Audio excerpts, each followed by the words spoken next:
So when I first got into Christianity and accepted Christ, I did have Christ, and I did feel that experience of love, and I continued my walk with Him. But after time, I began to fall out of that walk, and basically, God is love, and if we are to be in God, then we are also to be in love. And at that time, I was into drugs and quite a bit of selfishness and different things like that. Um, so at that time, I was in this realm of no real love for any other entity, no other being. I didn't have any care for anybody else. I really only just cared about myself. So in this realm, like this, if you say, yeah, I've got Jesus, yeah, I've been saved, I had Jesus, I was saved, I said the little prayer, but if God is love and I didn't have any love, then did I really have Jesus at that point in my life? I'm sure God was always watching out for me, and Jesus would be there to get me in the end. But regardless, at that point in my life, I do not believe I really had God in my life.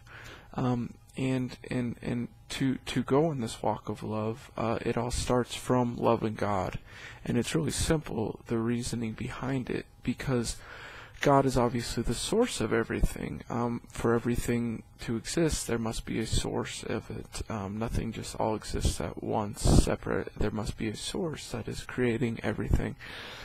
And God being that source, by loving God, you are actually watering the root of the tree or the plant. So by watering the root, you actually get out to the other source or the other branches on that plant, which could be other people, other things, nature, reality, and ultimately yourself. So by loving God, you ultimately are loving other people and yourself and nature and this reality and life and yourself and the beyond and so many other things. So the reasoning also behind that is, say in the 60s, and why the first commandment, I'm sorry to get off here, but why the first commandment is to love God with all your heart, soul, and mind, and will, strength, and then the second one is to love your neighbor as yourself. Why does it start with loving God first? Well, basically it stems from loving the source, but also it helps because when you love God first, what happened in say the 60s when you loved a band quite a bit, or the 70s or the 80s or the 90s, you truly loved this band and you worshiped this band. You thought this band was it, or I mean, it could be anything, but essentially this band.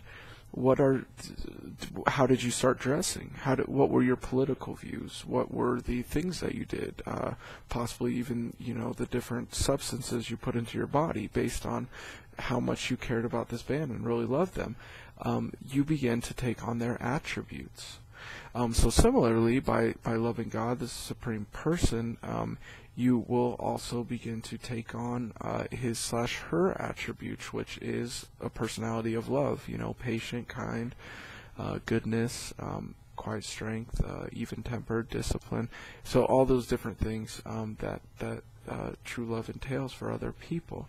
And when you begin to take on those attributes, you also begin to see through the eyes of God.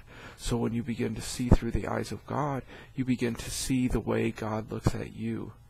Now, the way God looks at you is basically the way a newborn baby is held in his mother's arms, and the mother's looking at him for the first time and feeling so much love. But it's times a million. God is 1,000 times more compassionate to us than we are to even ourselves. God looks at us in such a pure light than 1,000 times more than we even look at ourselves. and with so much love and with so much grace. You know, He looks at us with that much love and care. So when we begin to love God, we begin to see ourselves in the way God looks at us. And so then you can love your neighbor as yourself. And when you are loving yourself that much because you see how much God loves you and you're taking on the attributes of God, then you can love your neighbor in the same way and see His divine qualities and His perfect being that resides in His heart, like all of us. And you begin to see these things in the people. You begin to see God in other people.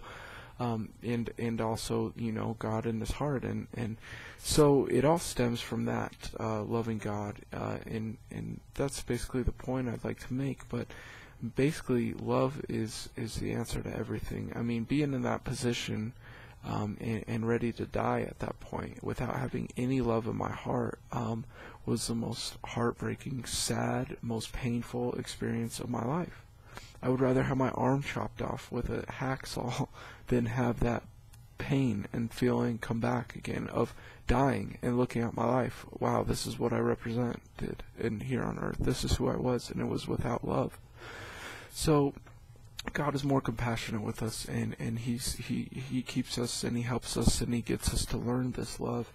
And works with us because, you know, we all have different things that hold us back from loving, but as we break through those things, we begin to enjoy life more fully. We begin to have more pleasures in ourselves, within ourselves, and more love for ourselves and love for other people, all stemming from that love from God as well.